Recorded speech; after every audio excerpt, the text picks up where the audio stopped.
እንደዚህ እኮ ሰርቪስ ኤሪያ እኮ ሁልጊዜም እየታወቀ ነው። ሰርቪስ ኤሪያ ሆስፒታል የመሳሰሉት ላይት ኢንዱስትሪ አሁን ላይት ኢንዱስትሪ ሳይቀር ከባድ ኢንዱስትሪ እዚህ አሁን ሲጨፍር ነው ሲል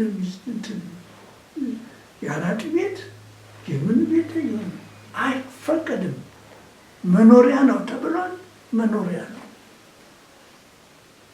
ከዚህ ፈቀቅ ብለው የሚፈልጉ ይህን ላይት ኢንዱስትሪ ሊከልሉላቸው ይችላል። ሆስፒታል እና የመሳሰሉ ነገሮች ሁሉ እንደዚሁ ደግሞ ደረጃቸውን ጠብቀው በዛ ነው ያሉት። አሁን እኮ በየመጠጥ ቤቱ ጎን እኮ ነው ሆስፒታል። ማለት ጭፈራውና ሁሉ የግሎቹ ግሎቹ ፈቃድ ለምን ይሰጧቸዋል? ጤና እኮ የለም እዛ የሚተኛው ሰው። ከተማ ነው። ህግ የከተማ ህግ ማለት አለበት። እንግዲህ ወደ ኋላ ለመልሶት እና ቅድም የኮንዶሚኒየም ጉዳይ አንስተን ነበርና ነው እና የላንድስኬፕ ሙያው ላንድስኬፕ ነውና ላንድስኬፕ ፕላኒንግ ወይም የመሬትን አቀማመጥ ተከትሎ ፕላን መስራት ማለት መሰለኝ። The arrangement of earth and the objects on it for man's use and its beauty. ማለት መሬትን የሚያስተካክል እላዩ ላይ ደግሞ የሚሰፉትን ጉዳዮች ወይም ህንፃ ሚኒስትራሉ ለሰው ልጅ አገልግሎት እንዲውል አሳምሮ ማቅረብ ነው። ላንድስኬፕ ማለት አንደኛ መሬትን፣ ሁለተኛ መሬት ላይ የሚሰፍረውን ለሰው አገልግሎት በተዋበ መንገድ ማቅረብ ነው። ልክ ነኝ? ጥሩ። እሱን እንያዝና አሁን አዲስ አበባ መልክዓ ምድሩን ስናየው እንደ ቦሌ አካባቢ ያለው ሜዳ ነው። እንጦጦ የካን ይዘን እንደዚህ ስንዞር እስከ ፉሪ ድረስ ያለው መሬት ደግሞ ከጀርባ ተራራ ነገር ከፍተኛ መሬት ነው ያለው። የከተማ ቤት አሰራራችን አሁን ለምሳሌ ተራራዎች አካባቢ የምናያቸው ቤቶች ያን ህግ ተከትለው የተፈጥሮ ህግ ተከትለው እየተሰሩ ነው ወይስ እንደው ከናካቴው ነው ዝም ብለው ነው? አይደለም። ይሄ ነው እኮ አሁን ሌላው እኮ ይሄ ኤሪያ ለእንደዚህ አይነት ነው። ይሄ መኖሪያ፣ ይሄ የቢሮ፣ ይሄ የንግድ፣ ያ የኢንዱስትሪ ያንን ተከትሎ አይደለም የተሰራው። ይሄ ነው ትልቁ አሁን ያተረማመሰው ይሄ ነው። የቤቱ አሰራር አሁን እኔ እንጃ መጨረሻው ምን እንደሆነ ግራ የሚያጋባ ነው። አንደኛ ነገር እሳት አደጋ ቢመጣ በምን ደረጃ ነው ሊቆጣጠሩት የሚችሉት? ውስጥ ለውስጥ ያለው አሁን የመኪና ማቆሚያና የመኪና መሄዳ ጭንቀቱ ሰውና መኪና እየተጋፋ የሚሄደው ይሄ ሁሉ በስነ ስርዓት መሰራት ነበረበት። ከዋናው ከቤት ውስጥ ከእንትን ወጥቶ ዋና መንገድ ላይ የሚገባል ትራፊክ ቆሞ ጠብቆ ጥልቅ ይህ አይደለም። ያ ሰው አደባባይ ጋር ሊገባ በሚችልበት መንገድ ውስጥ ለውስጥ ግን መንገድ አላቸው። አሁን የውስጥ ለውስጥ መንገድ የለም። በደንብ የተስተካከለ እንጂ ዋና መንገድ ነፃ መሆን አለበት። እዛን ጊዜ ከነሱት ሀሳብ አንዱ በዚህ በናዝሬት መንገድ ላይ ያለ በእሳተ ገሞራ የተፈጠረ ድንጋይን ተጠቅሞ አነስተኛ ቤቶች የመስራት ሀሳብ ነበር። እስኪ እሱን እንዴት ነው ሀሳቡን ያነሱት? ምን ነገር ሌላው ተከታይ ያገኘው አልመሰለኝም። ይሄን አጀንዳ ኮንዶሚኒየም ከእንግሊዝ ሀገር ከጀርመን ሀገር ጥናቱን ይዤ መጣሁ። አለው ደረጃ፣ ከፍተኛ ደረጃ፣ ዝቅተኛ ደረጃ፣ ደግሞ ጊዜያዊ ደግሞ አንድ ሰው መጣ ከውጭ እዛች ትንሽ ቤት ውስጥ ትንሽ ያቆያል። እዛ ሆኖ ኑሮውን የተሻለውን ነገር ያስተካክላል። ከዛ በኋላ ከተማ እየደረሰ ሲሄድ ያቺ ትነሳለች፣ አገልግሎት ትሰጣለች፣ ትላለች። ግን እነኛ ግን መሆን ያለባቸው እዚህ እንዲህ አይነት ፎቅ፣ እንዲህ አይነት ኮንዶሚኒየም ያ አሁን የዚህ ቮልካኒክ አሽ ከሱ ይሰራ እንትን ያልኩት ለገበሬዎች ነው ዋናው። ገበሬ በጭቃ እየተፈጠፈ ነው ቤቱን የሚሰራው። ይሄ ከሚሆን እዛ ውስጥ የሚገባው ጭድ ደግሞ ማገዶ እያደረገው ኩበት ጋር እንትን የሚያደርገው ምናምን እሱን ወደ ቺፑድ የሚለውጠው ይኸውም የቮልካኒክ አሻላ አይደለም ላይ እንትን እሱን ፕሪፋብ ኤሌመንት የሚሰራ አምጥቼ ነበር። ድንጋዩን የሚፈጭ ማለት ነው። ድንጋዩን የሚፈጭ የለም የእንትና ቮልካኒክ አሽ አላለም የእሳት አደጋ እንትን ያለው ከእንትን ጀምሮ እስከ የተፈጨ እኮ ነው እሱ ዱቄቱ ነገር። አዎ ዱቄቱ ቀላሉ ቀላሉ እሱን ከእንትን ጋር ከሲሚንቶ ትንሽ ሲሚንቶ ከሳርና ይሄ እንድትና እንደዚህ አብሮ ተቦክቶ ምን ብሎ እንትን ፓናል ይሰራል። ያ ፓናል ለገበሬው ቤት መስሪያ ለከተማ ያገለግል ለከተማ የሚያገለግል ግን እንትን ነው ጥንካሬው ለየት ይላል። ለከተማ የሚያገለግለው መከፋፈያ ነው። ውስጥ ለውስጥ ለምን ቀላል ነው ደግሞ የቤቱን እንትን እና ለሱ እሱ ለብዙ ነገር ያገለግላል።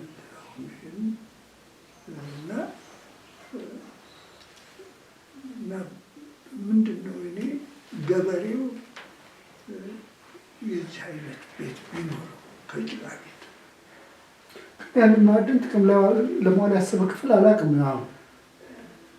ምን እንደሆነ አይገባኝም። እንዴት አልታወቅም? አንዳንድ ቦታ እንትን ሳይጠቀሙበት አልቀሩም። ከዛ ወዲህ ብሎኬት ማድረግ ሊሰሩት ይችላሉ። እሱ ደግሞ እሳት አደጋ አይነካውም፣ አይቃጠልም። እርስዎ የአዲስ አበባ ማዘጋጃ ቤት ከተማ ውስጥ የመምሪያ ኃላፊ እያሉ ከተማዋን በማስዋብ ስራ ጀምሮ ነበር። አሁን አዲስ አበባ ጀምራ ያቋረጠችው ይሄ ነገር ቢቀጥል ኑሮ እኮ እንዲህ ሊሆን ይችል ነበር የሚሉ ምንድን ነው ያለ? መቼም ሁሉንም ነካ ታደርጋለች። ምንም ያልነካችው ነገር የለም። ግን በስነ ስርዓቱ ይሄ ለዚህ ሰፈር፣ ይሄ ለዛ። አሁን ቅድም እንዳልኩት የፓርክ እጽዋት አሁን ይላሉ እንዲህ የምናደርግ የት ቦታ ነው የሚያደርጉት? ያን እነኛን ሰዎች እዛ ያለ አግባብ ወንዝ ዳሩን የያዙት መልቀቅ አለባቸው። ነገ ችግር ውስጥ ነው የሚገቡት። ምክንያቱም ድሮ ውሃ በያለበት በየምናምን እየሄደ ወንዝ ይገባል። አሁን ያ ቤት ተሰራበት ተጠቃሎ የት ውስጥ ነው የገባው? ቱቦ ውስጥ። ቱቦ ወስዶ የት ነው የሚያመጣው? እዚህ ወንዙ ላይ ነው። ወንዙ መሸከም አይችልም። ምክንያቱም ጠባብ ነው። እነኛ ሰዎች ተሰርተውበታል። እና እንዲህ እሱ እንኳን በእውነቱ አይደለም። አሁን የአዲስ አበባ እንትን የሚሰሩት ሰዎች የምታዩት ነው። አሁን ጎርፍ መጥቶ በያለበት ውስጥ አሁን አንዳንድ ቦታ አሁን እንደዚህ እንትን ተፈነቃቅሎ ምን ተብሎ ነው ውሃ እንትን ይሄ ምንድን ነው? በግምት አይደለም፣ በደንብ ተገምቶ አይደለም ቱቦ የሚቀበር ይሞላል። አይችለውም፣ መሸከም አይችልም። በርቀት ደግሞ በሆነ ቁጥር እየሞላ ሲመጣ የቀበሩት ቱቦ ትልቅም ቢሆን መሸከም አይችልም። ስለዚህ ይህንን ሲጠና አሁን ላንድስኬፕ ይሄ ነው እንደዚህ ዋናው ዝርዝሯን በደንብ አድርጎ የውሃ መንገዱ የቤቱን አቀማመጥ እይታውን አሁን የሚሰራው እዚህ አንድ ህንፃ ተሰራ። በደንብ አድርጎ መስኮቱን ምናምን እዚህ አድርጎ እዚህ ይመጣል፣ እዚህ ይዘጋባል። ምን ማለት ነው? ይሄ ቤቶቹ አቀማመጥ ይሄ በዚህ በኩል ምንም ነገር እንትን አይልም።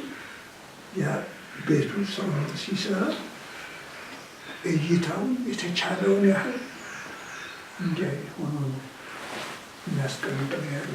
ላንድስኬፕ ዝርዝር ጥናት ላይ ዝርዝር ጥናት የለም። እንደውም አንድ ነገር ትዝ አለኝ አሁን በዚህ ጉዳይ ላይ አፍሪካ አንድነት አዳራሽ ሲሰራ እርስዎ ጣልቃ ገብተዋል። ጣልቃ ገባው። ለምን ገቡ? እንዲህ አላግባብ ነው የሰሩት። አላግባብ ፊቱን ወደ ሂልተን ሰፊው ደግሞ ከጀርባ ያለው ወደ እስጢፋኖስ ቤተክርስቲያን። ዋናው መንገድ እዚህ አለ። ወደ ዋና መንገድ ያቺ ጠባቧ ብቻ። ዋናው መንገድ ማለት በብሔራዊ ቤተመንግስት የሚያልፈው ወደ 4 ኪሎ ሜትር ነው። መልኩ የህንፃው መልኩ የለም በዛ በኩል። እሱ ብቻ አይደለም፣ 24 ሰዓት ሙሉ ፀሐይ ያገኙ። ምክንያቱም በምስራቅ በምዕራብ በሰሜንና በደቡብ ፊቱን አደረጉ፣ ፊትና ኋላውን አደረጉ እና የከተማው ውበት ደግሞ አልጠበቀም። ያ ህንፃ የእሱም ውበት አልታየለትም። ስለዚህ ልክ አይደላችሁ። እነኚህም ደግሞ እዚህ ያላችሁ ሰራተኞች ፍሪጅ ውስጥ እንዲቀመጡ እናደርጋቸዋቸው። ስለዚህ የምስራቅን ፀሐይ ማግኘት አለባቸው፣ የምዕራብንም እንደዚሁ። ስለዚህ ፊቱ ወደዚህ መዞር አለበት። የከተማው ውበት ደግሞ እንደዛው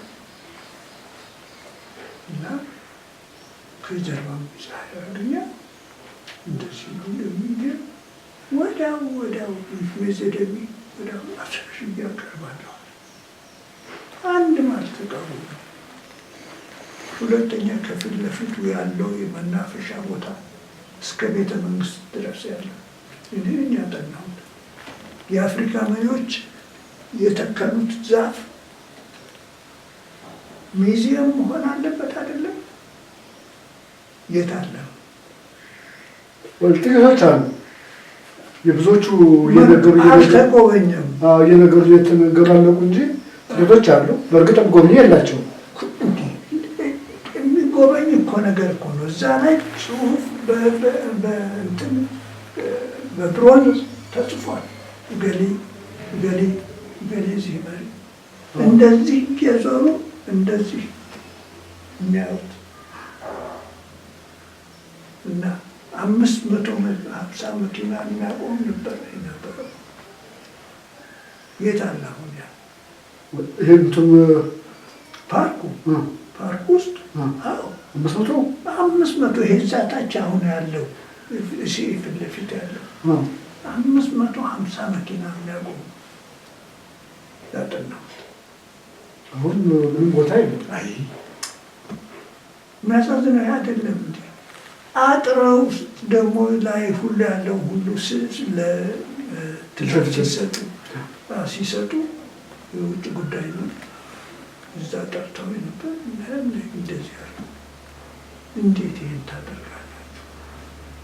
ይህ የህዝብ መናፈሻ ነው። ህዝብ እዛ ቁጭ ብሎ መጽሐፍ ያለበት የሚልበት ውበትን ደግሞ ያለበት የሚሸረሸርበት እና ጥናቱ እንደዚህ ነበር። ወስደው ሰጡት። እንዳውም ከታች ያለው በር እንኳን ያስከፈትኩት ዝግ ነው። የለም ባለሙያ እኮ ሁልጊዜ ቢዚ መሆን አያስፈልገውም። ይሄ ነገር እንዲህ በዚህ መሰራት አለበት ብሎ ካለ በኋላ ሌላው ተቀብሎ ደግሞ በደረጃ ሌላው በደረጃ ባለሙያ ነው። ጀርመኖች ለዚህ ነው ጀርመን አንድ ዶክተር እና አንድ ኢንጂኒየር እና አንድ ቀለም ቀቢ ራሳቸውን የሚቆጡት እኩል ነው።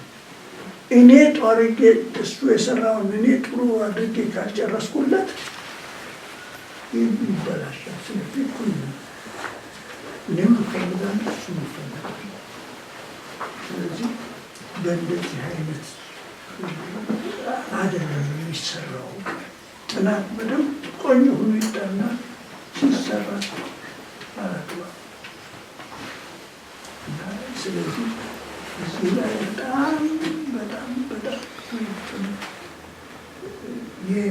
የታችኛውም ያለው ባለሙያ ምርጥ መሆን አለበት። የአዲስ አበባ ከተማ በስነ ስርዓት በኩል በፍጹም ገና ወደፊት እንግዲህ አንዳንዱ ማሰራሩ ራሱ የሚረባም አይደለም፣ ራሱ የሚወድቅላቸው ይሆናል። ተሰርቶ ሳያልቅ ተሰብሮ ተሰንጥቆ ነው። ስለዚህ ግን ያሉት የቀሩት ቦታዎች ያልተሰራባቸውን ቦታ እሱን እንኳን በስነ ስርዓት ጥሩ እንትን እኮ ነው ሲሰራ አንድ ነገር ተመሳሳይ ያደርጉ እንደዚህ። አሁን ኮንዶሚኒየም ከሀገር ሀገር ነው፣ ቀለሙን እንኳን አይለውጥ እንኳን ሌላው ቀርቶ ምን ማለት ነው? የፕላኖት ያለው ቀለሙ ያሳዝን ይታወቃል። ኮንዶሚኒየም ለምን ያ ፈጠራ ማጣት መፍጠር ችሎታ ማጣት ለምን ይድከም? አንድ ፕላን አወጣ፣ ያንን ዝም ብሎ ሰራተኛው ይለምደዋል፣ እዛ እንደፈለገው ይጠፈጥፈዋል። ስለዚህ ይሁን ደግሞ እዚህ አሁን የአንድ አይነት ከሰሩ በኋላ ሌላ ቦታ ደግሞ ኮንዶሚኒየም ያንን አይነት ቢደግሞ አይሰለችም። አንድ አካባቢ ኮንዶሚኒየም ሰርተው እዛ የሚገባው ሰው ልጁ የት ነው ተማሪ ቤት የሚሄደው? እሱ የት ነው የሚሰራው? ይህን የመሳሰሉ ነገር ሁሉ ሊታሰብበት ይገባል። ትራፊክን የሚያበዛው ይሄ ነው።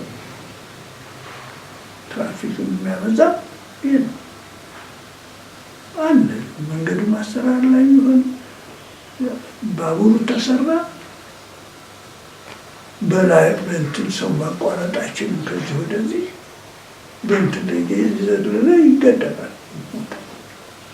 ይሄ ታስቦበት ከስር መስሎት ከላይ የሁሉ የለም ታስቦበት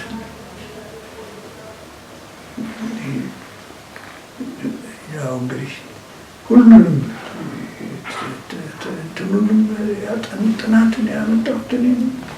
የዚህ ባቡር አዎ እንዴ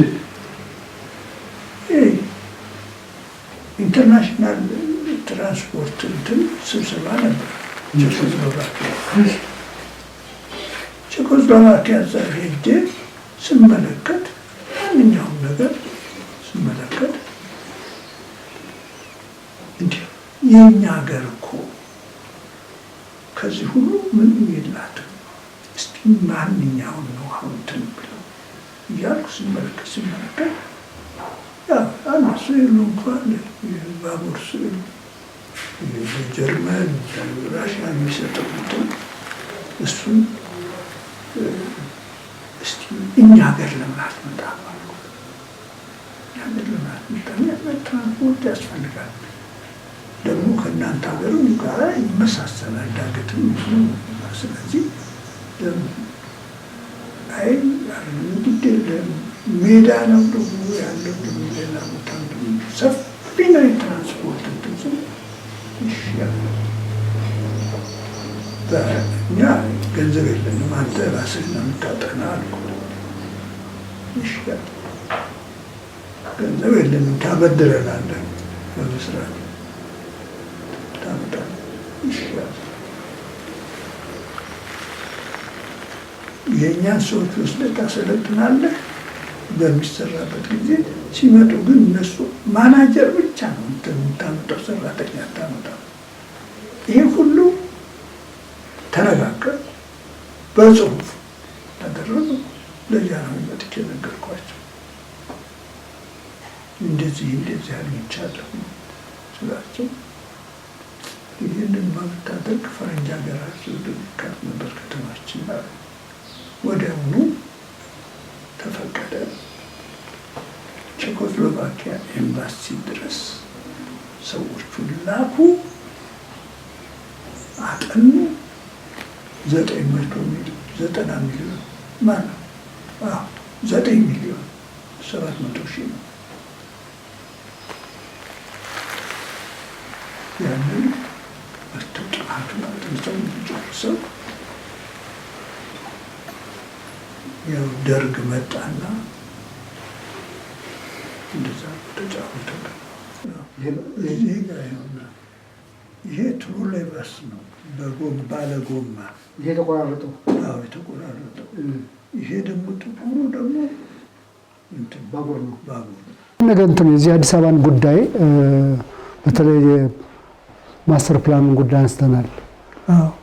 አዲስ አበባ ብዙ ያጨቃጫቂ ነገሮች አሏት። አንዱ አሁን ለምሳሌ በጣም ከፍተኛ ውዝግብ የቀሰቀሰው የማስተር ፕላኑ ነው። መጨረሻው ላይ 5ኛ ማስተር ፕላን ሲከለስ ወይም ሲሰራ ብዙ ውዝግብ ቀሰቀሰ። የበፊቱ አሁን ያለችበትን የአዲስ አበባን ስፋት አይዝም ነበር ወይ? አዲስ የተጨመረ መሬት ነበር አለ? አይዝም። እንደውም በፊት የነበረውን እኔ እንደገና ደግሞ ሪቫይዝ አድርጌ ጨመርኩ። እሱም ፓርላማ ገብቶ ተፈቀደ። ምክንያቱም ዝም ብሎ እንደው እንትን አይደለም። አዲስ አበባ ቡራዩን አለፈች ለገጣፎን ተሻገረች እየተባለ ጭቅጭቅ እየተነሳባት ነው። ከ50 ዓመት በፊት የነበረው ህልም በአዲስ አበባ ዙሪያ በ50 ኪሎ ሜትር ርቀት የሚገኙ እንደ ጫንጮ ያሉ ከተሞች አስፈላጊ መሰረተ ልማት እየተሟላላቸው እንዲያድጉ እየተደረገ የከተማዋ ነዋሪዎች አዲስ አበባ እየተመላለሱ የሚሰሩባት ከተማ ለማድረግ ነበር። የደብረ ዘይትና የሰበታ ነዋሪዎች ብቻ አዲስ አበባ እየተመላለሱ ሲሰሩ፣ ሌሎች ይህ እድል አልገጠማቸውም። እነሱም ቢሆን የባቡር መስመር ተዘርግቶላቸው አውቶቡስና ሌላው መጓጓዣ ተሟልቶላቸው ሳይሆን በመደበኛው ትራንስፖርት እየተጋፉ ነው። ወደ 140ኛዋ እየተጓዘች ያለችው አዲስ አበባ መጪውን 200 ወይም 300 ዓመት እንዴት ትወጣ ይሆን? ለጊዜ የተተወ መልስ። ያ ሳተላይት ከተማ የተባሉት እነሱ እየሰፉ ሲመጡ ወደ አለው እንትን ጋራ መገናኘት ጀመሩ። ስለዚህ ድሮንም ታውቆ ነው የዛ የአዲስ አበባ ከተማ እስከ ሳተላይት ከተማ ድረስ ይዘልቃል የሚል ነው። ይገናኛሉ። ልክ በቃ ያ ማለት እኮ አሁን በዚህ በኩል ገፈርሳ ማነው እንትን እዚህ ወዲያ በኩል ገፈርሳን አልፎ ያለ አካባቢ ነው። በወዲህ በኩል ደግሞ ለገዳዲን አልፎ ያለ ክልል ሁሉ ነው። ባያልፍም ይያያዛሉ። በዚህም ወደ ሰበታ አሁን ሰበታ አልፏል እኮ ሰበታ አልፏል። ልዩነት የለውም። አሁን ሰበታ መንገድ ድሮ ፖሊስ መለማመጃ የነበረው አሁን መንደር ሆኗል። ስለዚህ እየሰፋ ሲሄድ ከተማው አንዱ ክፍል ይሆናሉ። እና እንደሱ አሁን አዲስ አበባ ላይ እንደ መሐንዲስ ምንድን ነው የሚታየው ችግር? ዛሬ አዲስ አበባ መፍታት ያለባት ትልቁ ችግሩ አይቶ ነው። እንደ ከተማ መሐንዲስ ባለሙያ ስራው ላይ እንደቆየ ሰው ምን መደረግ አለበት? ከተማው ብዙ ጉድለት አለበት። ምክንያቱም ከተማ ሲመሰረት ለዚህ ጉዳይ ተብሎ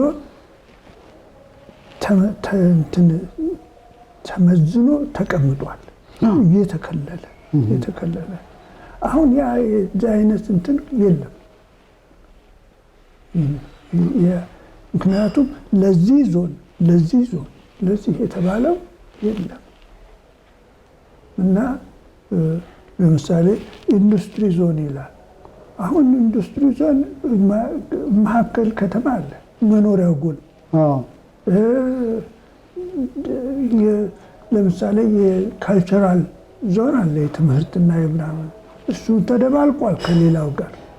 ስለዚህ በዛ በተመደበው አንድ ነገር አለ መረዳት የሚገባል። ማስተር ፕላን ማለት አስተዳደር ነው እንጂ ፕላን አይደለም። አስተዳደር ነው። ያ ምንድን ነው? ለዚህ አስተዳደር እያለ የሚመድብ ነው። ከዛ በኋላ ነው እንደገና ዲቴይል ፕላን የሚወጣው። ስለዚህ አሁን ዲቴይል ፕላን የትም ቦታ በደንብ አልወጣም። ስለዚህ ችግሩ የሚጀምረው ማስተር ፕላን ይዞ ወደ ዝርዝር ፕላን ያለ መሄድ በቃ ነው። ወደ ዝርዝር ፕላኑ ምን ይላል? ለዚህ አይነት አገልግሎት፣ በዚህ አይነት የቤት አሰራር፣ በዚህ አይነት የውስጥ መንገድ በእንዲህ እያለ በሳንቲሜትር እየለካ ነው የሚሰራው። ቢሰራም በዛን ሰዓት ባይሰራም ያ ጥናት ይቀመጣል። ዲቴይል ፕላን ይህ እንግዲህ አሁን ላንድስኬፕ አርኪቴክት የሚለው እሱም አሬንጅመንት ኦፍ እርዝ ያለው ለዚህ ነው። መሬትን እላዩ ላይ በሚያርፍ እንትኖች ህንፃዎች እና ማንኛውም ነገር ለሰው ልጅ አገልግሎት በአማረ ሁናቴ አዘጋጅቶ የሚያቀርብ ይላል። ያኛው ግን አስተዳደር ነው። ፕላን አስተዳደር ነው። ላንድስኬፕ ፕላን ግን መሬት ላይ እያንዳንዱ ነገር እንዴት መስፈር እንዳለበት የሚያሳይ ነው ማለት ነው። የሚያስቀምጥና የሚያስተካክል። ስለዚህ ያኛው መዳቢ፣ ይሄኛው ዘርዛሪ፣ ዝርዝር ጥናት እንደማለት ነው። ስለዚህ አዲስ አበባ በዚህ ሁሉ ችግር አለባት። በጣም ዝርዝር ጥናት አይታይም። እና ምንድነው መደረግ ያለበት? ምንድነው መታሰብ ያለበት? ምክንያቱም አሁን ከተማው ይህን ሰፈር እንኳ ይዘብን ሄድ ከሀያት እስከ ሰበታ ተለጥጧል። ከቃሊቲ ከአቃቂ እስከ እንጦጦ አልፎ ሄዷል። እና አዲስ አበባን እንግዲህ መልክ መስጠት ያለው በብዛት ኢንዱስትሪ አይደለም፣ መኖሪያ ነው፣ ኮንዶሚኒየም። ያ እዛ ያለው ህዝብ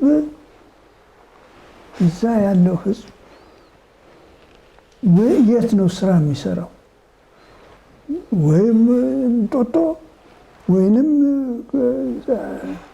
ሌላ ርቀት ባለ እና ከዛ ነው እንግዲህ ማታ ተነስቶ ወደዛ የሚሄደው እንደዚህ አይነት። ስለዚህ ያኛው የሆነ እንደሆነ ግን ደንበኛው የሆነ እንደሆነ አንድ ሴንተር አለ።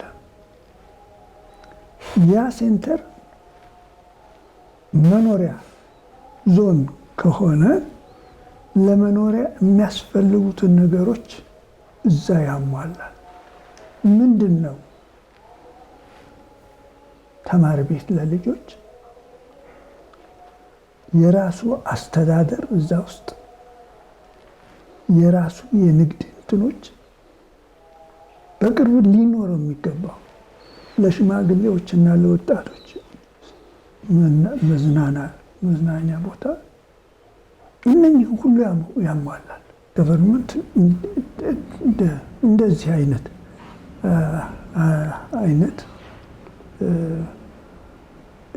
ተፈጠረ። ለምንድን ነው? አድሚኒስትሬሽኑ እያንዳንዱ የራሱ አምስቱ ሎካል ገቨርንመንት ነው እንደዚህ ነው። ግን አሁን የሚታወቀው ሰሜን ማዘጋጃ ብቻ ነው። ሌላው ተደበላለቀ እንጂ 5 ማዘጋጃ ቤቶች ነበሩ። የት ነበሩ እነሱ? ልክ አልፎ ወደዚህ ወደ ሾላ ነበር፣ በላይ ጉለሌ ነበር፣ በደብረ ዘይት መንገድ ነበር እና ደግሞ ወደዚህ ጉለሌ እንደዚህ ነበሩ። እና ያ ምንድን ነው? የራሱ ሴንተር አለው ማለት ነው።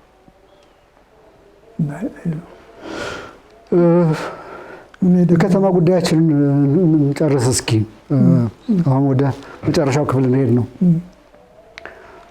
አዲስ አበባ ብዙ ችግር እንዳለባት ተናግረናል። በእርሶ በጣም የከፋው ችግር የትኛው ነው ለአዲስ አበባ ከተማ በአሁን ጊዜ? አንደኛ ይሄ የሚያተራምሳቸው ነው የማዘጋጃ ቤቶች። ይሄ ማን ነው? ኦሮሚያ ስህተት አለ፣ ስህተት የለም ማለት አይደለም። እነኛ ከተማዎች ያው አንድ የክፍል ከተማ ዛላ አይደለም፣ እዛው ራሳቸው እያደጉ ሲሄዱ ከዋናው ከተማ ይደባለቃሉ። ያ ምን ማለት ነው? እነኚህ እዚህ ያሉት የኦሮሚያ ይሁኑ የማን ይሁኑ እስከ ደብረ ዘይት ሊደርስ ይችላል። ደርሷል እኮ ከተማ በዛ በኩልማ ደርሷል። እንደውም ናዝሬት ገብቷል እንጂ። ስለዚህ ይሄንን የኔ ነውና ይሄ እዚህ ነው ማለት በጣም ያስቸግራል። እርግጥ ከመጠን በላይ ሲንዛዛ ለዛኛው ከተማ የሚቀርቡ ከሆነ የዛኛው ናቸው እና እነኚህ ግን ሳተላይት ተብለው የተበደሙት እንትኖች የአዲስ አበባ ፓርት ናቸው። ስለዚህ የአዲስ አበባ ፓርት ናቸው የምንል ወይም አካል ናቸው ብለን የምንል ከሆነ እኮ ለምሳሌ አሁን በዚህ በኩል ሰንዳፋ አለ። ሰንዳፋ ሳተላይት ከተማ ተብሎ የታሰበ ነው። በአቃቂ በኩል አለ። በአቃቂ በኩል ዱከም ነው፣ ዱከም መሰለኝ። ዱከም አቃቂ ራሱን አቃቂ እንትን ነበርና እነሰበት አሁን የአዲስ አበባ አካል ናቸው ማለት ነው። ማስተር ፕላኑ እዚያ ደረሰፈ ብሎ መሟገት አያስፈልግም ነበረ። በዚያ እየያዝ ቆይ እኮ ምን የሚያሟግት ነገር አለ? ምንድን ነው ራሱ ያ ከተማው ታክሱም እንደሆነ ከሆነ ራሱ በዛው የሳተላይት እንትን ነው የሚቀበለው ታክሱ። ልማቱ ሰዎቹ እዛው ላይ ያሉ ሰዎች ናቸው ዴቨሎፕ ያደረጉት እና አልገባቸውም እንጂ እነኛው ሰዎች እዛ የሚኖሩት ናቸው ያደጉት። እና ስለዚህ ይሄ አሁን ችግሩ ምንድን ነው? እኔ ኦሮሞ፣ እኔ አማራ፣ እኔ ቅብጥርሴ የሚለው ነው እንጂ ችግር ውስጥ የከተተው ድሮ ማንኛችንን ከዚህ ተነስተን ሄደን አይደለም እንደዛ ሱቅ የምንከፍተው መሬት የምንገዛው ከሌ የለም።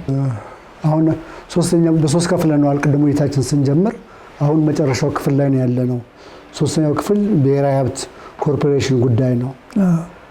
ከዚያ በፊት ግን አንድ ዋና ጥያቄ ማንሳት ፈልጋለሁ። ምክንያቱም የብሔራዊ ሀብት ኮርፖሬሽን አጀንዳ ከጀርባው ሌላ ነገር ያሰበ ነው ብዬ ስለምረዳው ነው። እርስዎ ጣሊያን ሲገባ የ10 እና 12 ዓመት ልጅ ነበሩ። ከዚያ ጣሊያን ወጣ። መጀመሪያ ከተማሩት ወጣቶች ውስጥ ነበሩ። ቀጥሎ ወደ ኃላፊነት የውጭ ሰዎችን ወደ ተካት ሲመጣም ስራ ውስጥ ከገቡ ሰዎች አንዱ እርስዎ ኖት። ጣሊያን ከኢትዮጵያ ሲወጣ 300,000 ጣሊያኖች ኢትዮጵያ ውስጥ ነበሩ። ልክ ጣሊያን ሲወጣ ቢሮዎችን የተረከቧቸው ጣሊያኖች ነበሩ እና ሌሎች የውጭ ሀገር ሰዎች። እነዚህን በኢትዮጵያዊ መተካት እንቅስቃሴ ሲካሄድ ነው እናንተ ወደ ኃላፊነት የመጣችሁትና የተለያየ ኃላፊነትን የወሰዳችሁት። ያንን ዘመን እስኪ ግለጹልን፣ እንዴት ነበር? እንግዲህ ያው መቼስ ጣሊያን ወዲያው እንደሄደ እኛ እንግዲህ ልጆች ነን፣ እንትን አይደለንም እና ትምህርት ቤት በብዛት ያለ ነው። በመካከሉ እንደተባለው የውጭ ሀገር ሰዎች አሉ በየመስሪያ ቤቱ እነሱ አሉ። እኛም እንግዲህ ትምህርታችን እንትን ያጠናቀቅን ስንገባ የበላዮቻችን አንዳንዱ ቦታ እነሱ ናቸው። ማዘጋጃ ቤት በነበርን ጊዜ ዋና መሐንዲሱ፣ የመንገዱ፣ የውሃ ክፍሉ፣ የፕላን ክፍሉ የምን ሁሉ ጣሊያኖች እና ህንዶች፣ እንግሊዞች ምናምን እንደዚህ ናቸው በየአይነቱ እና ስራቸው ሁነን በምንሰራ ጊዜ አለቆቻችን የከሌ የዋና መሐንዲስ ስር ሆነህ እንድትሰራ ደግሞ እዛችን ላይ በኃላፊነት ይላሉ። እዛ እሱ አይደለም ኃላፊው፣ እሱ ግን እንደ ቴክኒክ እንትን የምናምን ነው እንጂ አንተ ነህ ኢትዮጵያዊና እዛ ኃላፊ ነህ። የችን አይነት ነገር አለ ውስጡ። እሺ፣ ውስጥ ለውስጥ ኃላፊነቱን ትወስዳላችሁ እየተባላችሁ ይነገራቸዋል።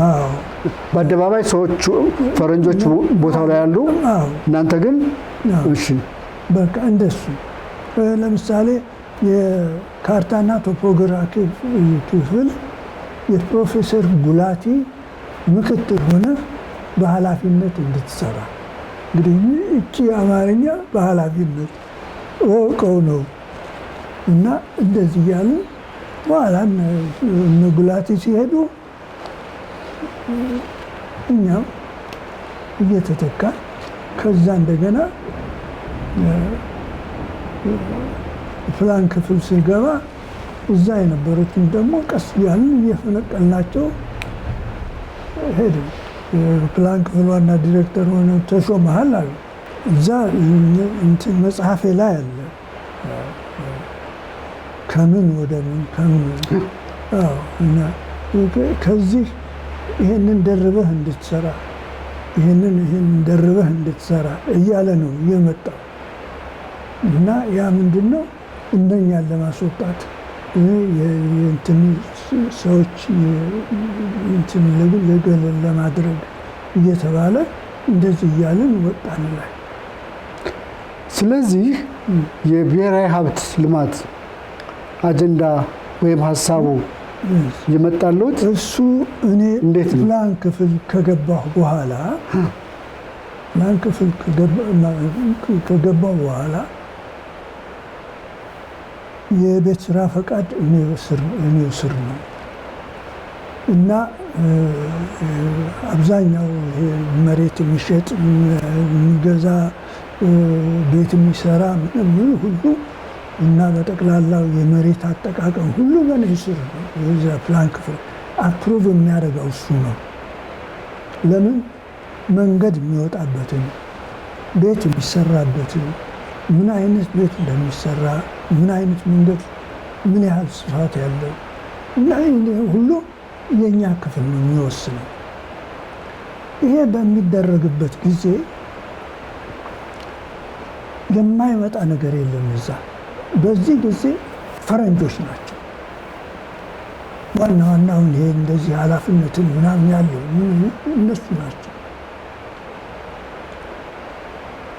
እና በተለይ መንገድ ስራ ጨረታ ሲወጣ የሚያሸንፉት እነሱ ናቸው። አስፋልቱ የቤት ይቅርታ ትልቅ ህንፃ በሚሰራበት ጊዜ ማን ነው የሚሰራው? እነ ቫርኔሮ እነ ማለት ለምንድን ነው? ችሎታ ያላቸው ኢትዮጵያውያኖች ጠፍተው አይደለም፣ ግን ጨረታ በሚመጣበት ጊዜ ወደ ላይ ያኑሩስ ነው ከእነሱ እጅ እንዳይወጣ። እነሱ እጅ ሲገባ በዚህ በጨረታው ላይ የሚያጡት ገንዘብ እንኳን ቢኖር ጨረታውን ከወሰዱ በኋላ የሚያስፈልጉትን ነገሮች ሁሉ በፋብሪካ መልክ የያዙት እነሱ ናቸው። ብሎኬት ቢባል፣ ሲሚንቶ ፋብሪካ ቢባል፣ የድንጋይ ካቫ ቢባል እና እነኝህ ነገሮች ሁሉ የእንጨት ስራ፣ የአናጢ ቤት ምናምን የመስተዋት የቅርጽ የሚሰሩ ሁሉ በእነሱ እጅ ስለሆነ ከእነሱ ጋር አይወጣም ያ ገንዘብ እና ስለዚህ እንዲህ ያደረጉ ኢትዮጵያኖችን ያንቀሳቅሳል። ስለዚህ በዚህ በኩል ቢያጡት በዚያ በኩል ያገኙታል፣ በዛ በኩል ያገኙታል። እሺ። አዎ። ስለዚህ ይሄንን አያለሁ። መቼ ነው ኢትዮጵያኖች እዚህ ደረጃ የሚደርሱ? ፋብሪካ እንኳን የአናጢ ቤት የተሻለ ቢኖር ጣሊያኖቹ ጋር ነው የሚሄዱት ወይ እነሱ ፈረንጆቹ ጋር ነው የሚሄዱት። የብሎኬት ፋብሪካ ቢኖራቸው ከነሱ ጋር አይገዙ፣ ካቫም ከነሱ አይገዙ። ለምን? የራሳቸው ሰርክል ውስጥ እና ዋናው ስራውን ደግሞ ለማግኘት ደግሞ ዋጋውን ያጦዙታል እነኛ እንዳይወስዱ